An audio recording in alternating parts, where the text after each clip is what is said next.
सबसे पहले आप सभी प्यारे भक्तों को मेरी तरफ से हर हर महादेव। भक्तों, आषाढ़ मास के शुक्ल पक्ष की एकादशी, जिसे हरियाली एकादशी कहा जाता है, उस दिन से लेकर कार्तिक मास की शुक्ल पक्ष की एकादशी, जिसे देव उठनी एकादशी कहा जाता है, पूरे 4 महीने तक भगवान श्री विष्णु योग निद्रा की अवस्था में रहते हैं।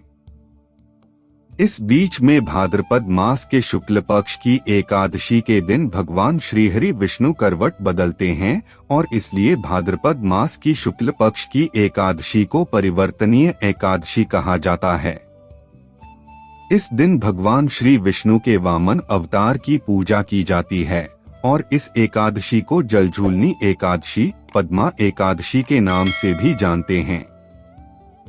इसके अलावा डोल ग्यारस भी कहा जाता है और शास्त्रों के अनुसार परिवर्तनीय एकादशी के दिन भगवान श्री विष्णु के वामन अवतार की पूजा करने से हर प्रकार की सुख समृद्धि का आगमन आपके जीवन में होता है। किसी भी प्रकार की आपकी कामना पूर्ण होती है। कोई भी समस्या हो आपके जीवन में तो उससे भी आपको मुक्ति मिलती है। जन्म जन्मांतर के किए गए पाप कर्मों से भी मुक्ति मिल जाती है और भगवान विष्णु की असीम कृपा आपको प्राप्त हो जाती है और इस एकादशी का व्रत धारण करने से वैकुंठ लोक की प्राप्ति हो जाती है। तो हर प्रकार की कामनाओं को पूर्ण करने वाली और समस्त प्रकार के पापों का नाश करने वाली परिवर्तनीय एकादशी के दिन भगवान विष्णु की विधि विधान से पूजा जरूर करनी चाहिए। आज की वीडियो में मैं आपसे बात करने वाला हूं, परिवर्तनीय एकादशी कब है, साल 2023 में एकादशी की तिथि कब प्रारंभ हो रही है, कब समाप्त हो रही है, व्रत हमें कब धारण करना है और पारण करने का यानी कि व्रत खोलने का शुभ मुहूर्त क्या है, आज के दिन किस प्रकार से भगवान श्री विष्णु की पूजा आराधना करनी चाहिए, किन मंत्रों का जाप करना चाहिए और कौन सा उपाय करें जिससे कि आज के दिन की गई पूजा का व्रत का संपूर्ण फल हमें प्राप्त हो और जिस भी मनोकामना से हम व्रत धारण कर रहे हैं या बिना व्रत के भी पूजा आराधना कर रहे हैं, हमारी मनोकामना पूर्ण हो। इसके लिए आज विशेष क्या करना चाहिए, यह संपूर्ण जानकारी आपको आज की वीडियो में शेयर करने वाला हूँ। और हम जैसा कि इस बार एकादशी के व्रत को लेकर बहुत सारे संशय हैं, आप लोगों के मन में तो हर प्रकार की समस्या का समाधान भी करने वाला हूं, तो अच्छी लगी वीडियो तो लाइक तो जरूर ही कीजिएगा। तो सबसे पहले जानते हैं कि एकादशी की तिथि प्रारंभ हो रही और कब समाप्त हो रही है। देखिए, एकादशी की तिथि प्रारंभ हो जाएगी 25 सितंबर को सुबह 7:56 बजे पर और समाप्त हो रही है 26 सितंबर को सुबह 5:01 बजे पर। और जैसा कि हम सभी जानते हैं कि एकादशी का व्रत सूर्योदय कालीन तिथि के आधार पर रखा जाता है, लेकिन इस बार न तो 25 सितंबर को एकादशी तिथि सूर्योदय काल में व्याप्त रहेगी और न ही 26 सितंबर को। 25 सितंबर को सूर्योदय काल में दशमी तिथि व्याप्त रहेगी और 26 सितंबर को सूर्योदय काल में द्वादशी तिथि व्याप्त रहेगी। ऐसे में व्रत कब करना चाहिए, तो देखिए, बहुत सारे धार्मिक स्थल हैं जहां पर 25 सितंबर को यह व्रत रखा जाएगा और कई स्थानों पर 26 सितंबर को भी एकादशी का व्रत रखा जाएगा। ऐसे में इस बार की एकादशी 2 दिन की हो जाएगी। बहुत से लोग 25 सितंबर को यह व्रत धारण करेंगे और कई लोग 26 सितंबर को भी एकादशी का व्रत धारण करेंगे, क्योंकि देखिए, कई ऐसे मंदिर हैं, धार्मिक स्थल जैसे कि बांके बिहारी जी का मंदिर है, वहां पर 25 सितंबर को एकादशी का व्रत रखा जाएगा, जबकि इस्कॉन इत्यादि मंदिरों में 26 सितंबर को एकादशी का व्रत रखा जाएगा। आप जिस समुदाय से जुड़े हैं आप उसके अनुसार व्रत धारण कर सकते हैं, या फिर आपके यहाँ जिस दिन एकादशी का व्रत रखा जा रहा है 25 को या फिर 26 को, दोनों में से किसी भी दिन व्रत धारण कर सकते हैं। और हाँ, अब जैसे आप लोगों का प्रश्न आता है कि किस दिन व्रत करना ज्यादा श्रेष्ठ होगा, तो देखिए दशमी युक्त एकादशी होगी 25 सितंबर को, जबकि 26 सितंबर को पूरी तरह से द्वादशी तिथि होगी। ऐसे में यह तो नहीं कहा जा सकता कि 25 को व्रत करना गलत है। 25 को भी आप व्रत कर सकते हैं। बहुत से मंदिरों में 25 को भी व्रत किया जा रहा है, लेकिन 26 सितंबर को, क्योंकि पूरी तरह से द्वादशी तिथि है, वामन द्वादशी है, बहुत श्रेष्ठ मानी जाती है वामन द्वादशी। ऐसा कहा जाता है कि 1000 एकादशी का फल प्राप्त हो जाता है वामन द्वादशी का व्रत धारण करने से। और एक और चीज, आप चाहें तो दोनों दिन व्रत धारण कर सकते हैं, 25 सितंबर को भी और 26 सितंबर को भी।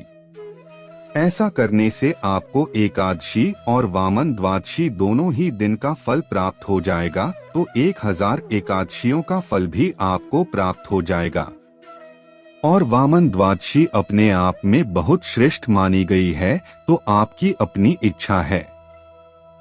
आप चाहे 25 को व्रत धारण करें या फिर 26 को करें, या फिर दोनों दिन भी कर सकते हैं। और अगर आप एक ही दिन एकादशी का व्रत धारण करना चाहते हैं और अधिक फल पाना चाहते हैं, तो ऐसे में 26 सितंबर 2023 मंगलवार को व्रत धारण कीजिए।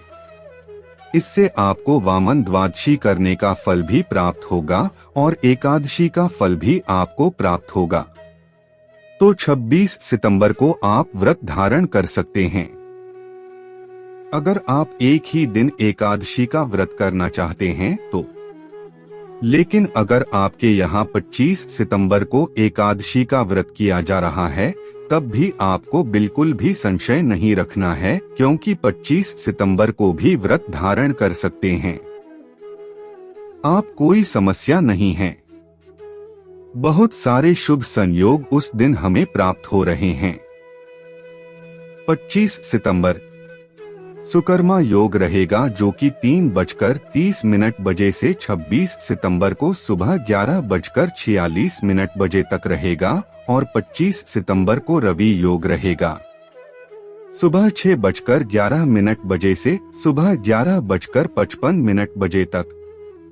और हाँ, एक बहुत ही श्रेष्ठ योग जिसे कि सर्वार्थ सिद्धि योग कहा जाता है, 25 सितंबर को सुबह 11:55 बजे पर प्रारंभ होगा और 26 सितंबर को सुबह 6:11 बजे तक रहेगा।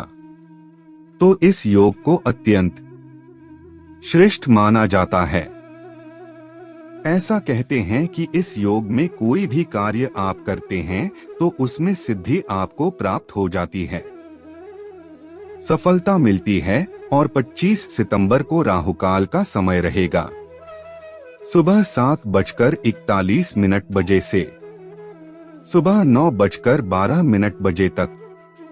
तो आप सभी जानते हैं, राहुकाल में कोई भी शुभ कार्य नहीं किया जाता है।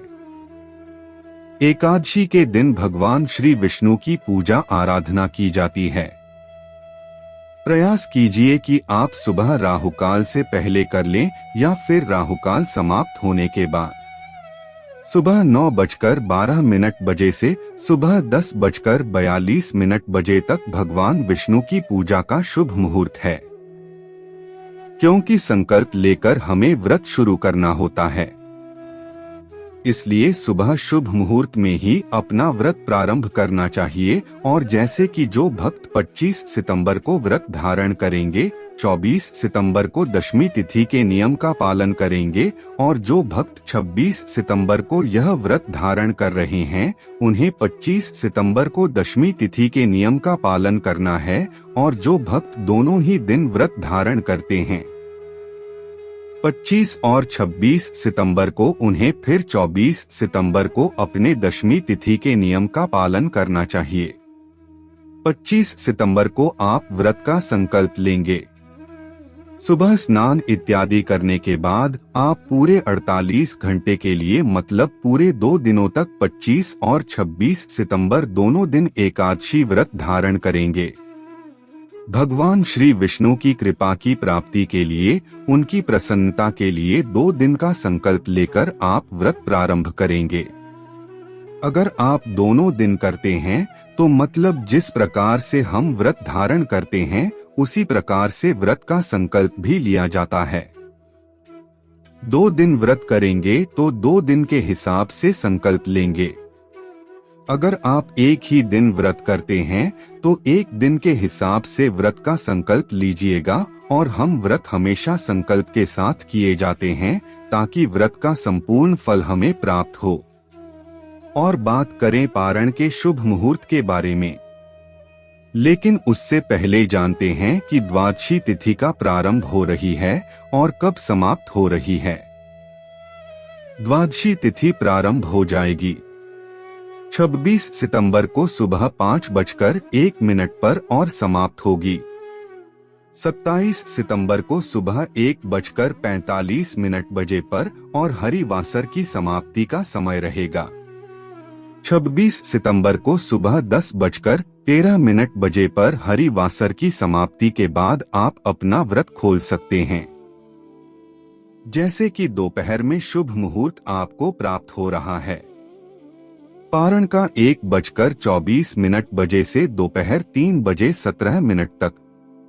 इसी शुभ मुहूर्त में आपको अपना व्रत खोलना है, क्योंकि शुभ मुहूर्त से पहले और फिर बाद में आप अगर व्रत खोलते हैं तो आपको आपके किए गए व्रत का संपूर्ण फल नहीं मिलता और जो भक्त 26 सितंबर को यह व्रत धारण कर रहे हैं या फिर दोनों दिन एकादशी का व्रत कर रहे हैं, वह 27 सितंबर को सूर्योदय काल के बाद अपना व्रत खोल सकते हैं। सुबह सूर्योदय काल का समय रहेगा 27 सितंबर को 6:12 बजे पर सूर्योदय काल के बाद, यानी कि 6:12 बजे से सुबह 8:32 बजे तक आप अपना व्रत खोल सकते हैं। व्रत का पारण कर सकते हैं तो परिवर्तनीय एकादशी का व्रत आप चाहे 25 को धारण करें या फिर 26 को धारण करें, मन में किसी भी प्रकार का संशय ना रखें। दोनों ही दिन श्रेष्ठ है, इसलिए किसी प्रकार का मन में भेद मत कीजिए। आप श्रद्धा भाव से भगवान श्री विष्णु की पूजा आराधना कीजिए और व्रत के सभी नियमों का पालन कीजिए तो किसी भी दिन आप व्रत धारण करते हैं, आपको उस व्रत का संपूर्ण फल मिलेगा।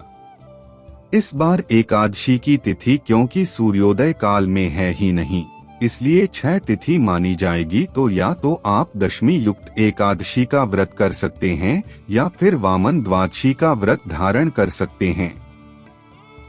यह पूरी तरह से आपकी अपनी इच्छा पर निर्भर करता है, जैसा आपके हाथ के परिवार में या फिर जिस भी समुदाय को आप मानते हैं उसके अनुसार आप व्रत कर सकते हैं, कोई समस्या नहीं है। उम्मीद करती हूँ आज के वीडियो से आपको लाभ अवश्य होगा। अच्छी लगी हो वीडियो तो लाइक कीजिए, क्योंकि आपकी लाइक, आपके कमेंट्स मेरे लिए बहुत महत्वपूर्ण होते हैं। यही एकमात्र जरिया है जिससे मुझे पता चलता है कि आपको यह वीडियो अच्छी लगती है और आपके लिए यह वीडियो उपयोगी है। तो अच्छी लगी वीडियो तो लाइक तो जरूर ही किया करें। इसके साथ ही कमेंट बॉक्स में माता रानी के नाम का जयकारा भी जरूर लगाएं। इससे आपको सकारात्मक ऊर्जा की प्राप्ति होती है। और अगर आपका कोई भी सुझाव हो, कोई भी प्रश्न हो या कोई भी विशेष वीडियो देखना चाहते हैं तो उसके लिए भी कमेंट बॉक्स में जरूर लिखें। चैनल पर पहली बार आए हैं, अगर अभी तक आपने धर्मलोक चैनल को सब्सक्राइब नहीं किया है तो आज की वीडियो अगर आपको अच्छी लगे तो चैनल को सब्सक्राइब करके बेल आइकन को जरूर प्रेस कर लीजिए। इससे यह होगा कि इस चैनल पर जो भी नई वीडियो अपलोड होंगी उनके नोटिफिकेशन आपको सही समय पर प्राप्त होगी। और हाँ, आने वाली वीडियो में एकादशी व्रत की संपूर्ण पूजा विधि भी आपको प्राप्त होगी। मिलते में आप अगली वीडियो में, तब तक के लिए हर हर महादेव, नमः शिवाय।